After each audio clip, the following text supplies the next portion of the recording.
Dear students, आज हम करेंगे चैप्टर 10 का थ्योरम, चैप्टर 10 क्लास 9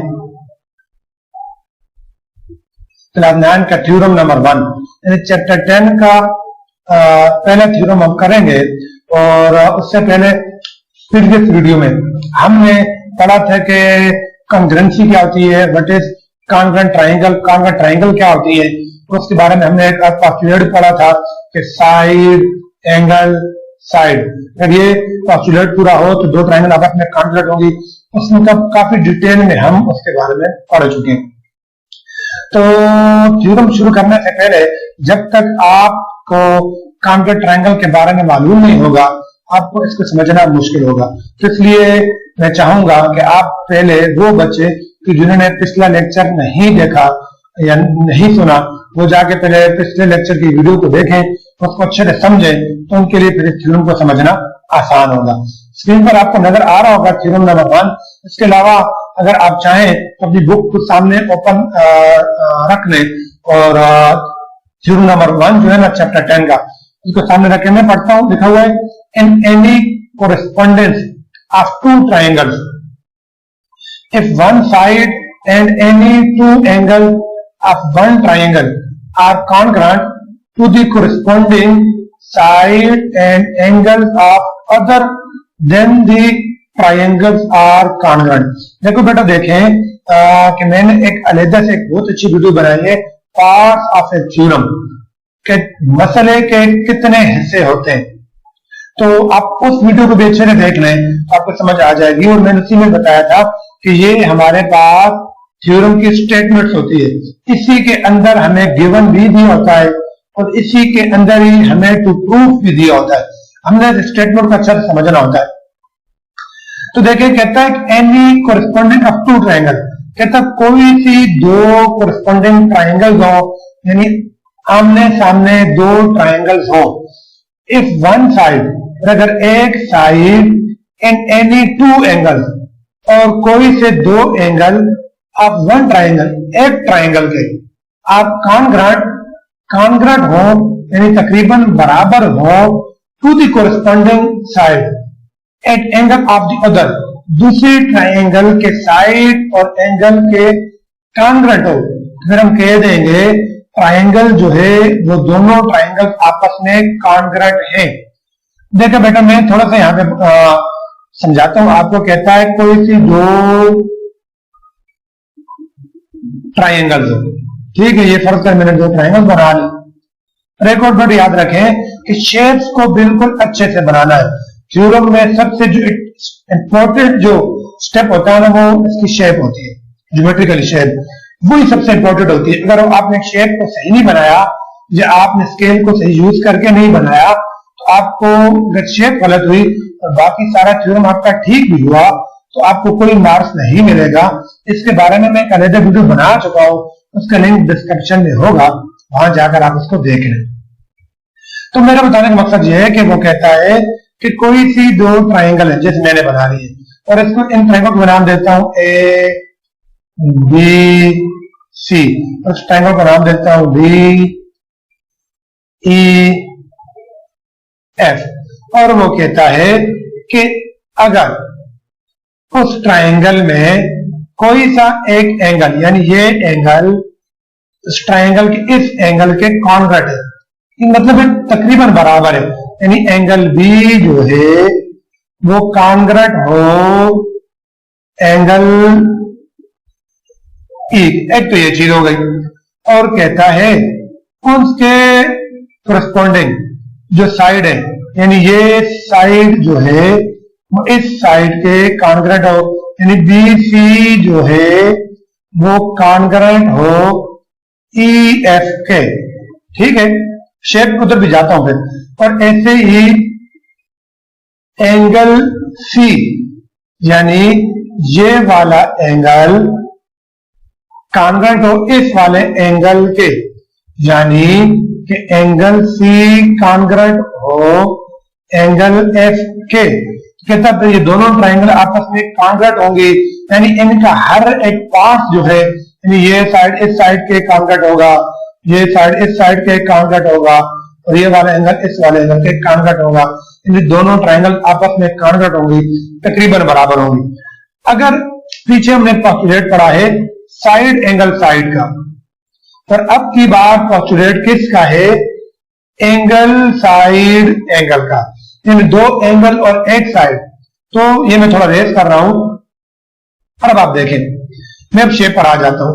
अब मैंने क्या कहा कि इस स्टेटमेंट्स के अंदर ही गिवन होता है और इसी के अंदर प्रूफ होता है। तो गिवन क्या है? गिवन है दो एंगल, एक ये वाला इसके कॉन्ग्रेट है और ये वाला इसके कॉन्ग्रेट है, यानी एंगल बी एंगल सी के ई के कॉन्ग्रेट है, ये नजर आ रहा है, और एंगल सी एंगल एफ के कॉन्ग्रेट है, और उनकी कॉरेस्पोंडिंग साइड जो बी सी कॉन्ग्रेट है ई एफ के, वो भी आपको यहाँ पे नजर आ रहा होगा। ये मेरा गिवन है, उसने कहा है ना, ये मेरा जो गिवन है।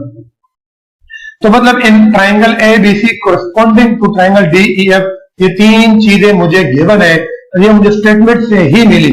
इन one side and any two angle are congruent to the corresponding side and angle of the other. यहां से यहां तक ये मुझे गिवन है।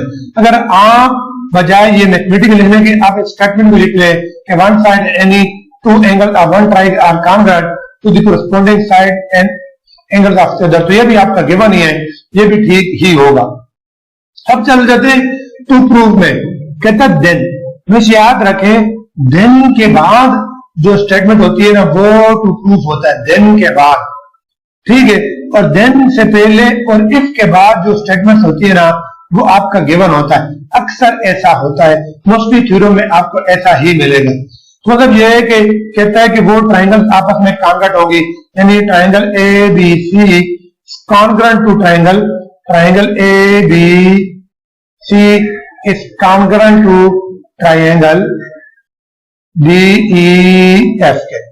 ये हमारा तो प्रूफ हो गया। अब देखते हैं आगे क्या है। अब ये चीजें तो हमारा याद है, अगर आप यहां तक भी कर ले तो मैंने उस जो वीडियो मैंने बनाई है पार्ट्स ऑफ थ्योरम, उसमें मैंने ये भी बताया है कि हर एक स्टेप के कितने मार्क्स हैं, गिवन के कितने मार्क्स हैं, टू प्रूफ के कितने मार्क्स हैं, शेप के कितने मार्क्स हैं, साथ साथ मैंने बताया हुआ।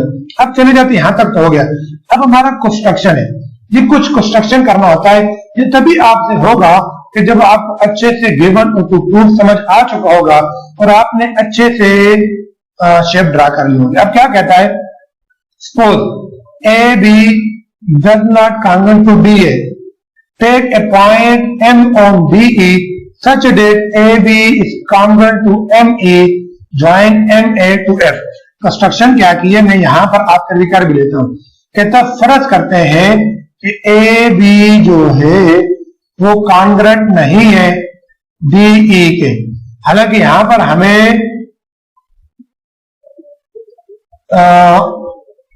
जी बेटा कि ये जो ए बी जो है ये कॉन्ग्रुएंट नहीं है डी ई के, हमने ये फर्ज कर लिया। जब ये कॉन्ग्रुएंट नहीं है तो कहता है ई डी पर एक पॉइंट लिया एम, यहां पे शेप बना देता हूं, देखें ये मेरा ई था और ये मेरा डी है, और कहता है ये ई डी जो है इस ए डी के कॉन्ग्रुएंट नहीं है। यहां पर एक पॉइंट लेता हूं एम एक पॉइंट लेता हूं और इस एम को ज्वाइन करता हूं किसके साथ, इस एफ के साथ। अब की बार कहता है ये जो एम एफ है ना, एम एफ कहता है ये जो है ये कॉन्ग्रुएंट होगा, सॉरी ये बेटा ये जो एम ई है ना, एम ई, ये कहता है ये जो एम ई है ना ये कॉन्ग्रुएंट है ए बी के, इस ए बी। तो अब की बार यानी कह रहा है कि ए बी जो है वो कॉन्ग्रुएंट है किसके, एम ई के। ये मैंने सपोज कर लिया, उम्मीद आपको समझ आ रही होगी। कह दिया कि फर्क कर दिया कि ए बी जो है वो डी ई के कॉन्ग्रुएंट नहीं है, तो हमने एक पॉइंट एम लिया डी पर, डी ई पर, उस एम को एफ से मिलाया और फिर कहा एम से ई जो लाइन है वो ए बी के कॉन्ग्रुएंट है। यहां पर मेरा कंस्ट्रक्शन हो गया और मैंने एम को एफ से मिला लिया जी। अब आगे बढ़ते हैं और देखते हैं, इसको थोड़ा जूम कर लूं कि आपको अच्छे से नजर आता रहे। अब आप देखें बेटा, अब आ जाए प्रूफ में। प्रूफ में हमारे पास दो लॉग हो जाते हैं, एक कॉलम हो जाता है, एक में स्टेटमेंट होती है और एक में रीजन होती है। स्टेटमेंट और रीजन क्या होती है ये भी आपको पूरे वीडियो में पता चल जाएगा। अब कहता है इनको corresponding to triangle A B C convert to triangle M E F. अब यहां पर आप देखें, मैं यहां पर शेप अगर आप चाहते हैं तो फिर से बनाता हूं, हमें ये चीज नजर आए।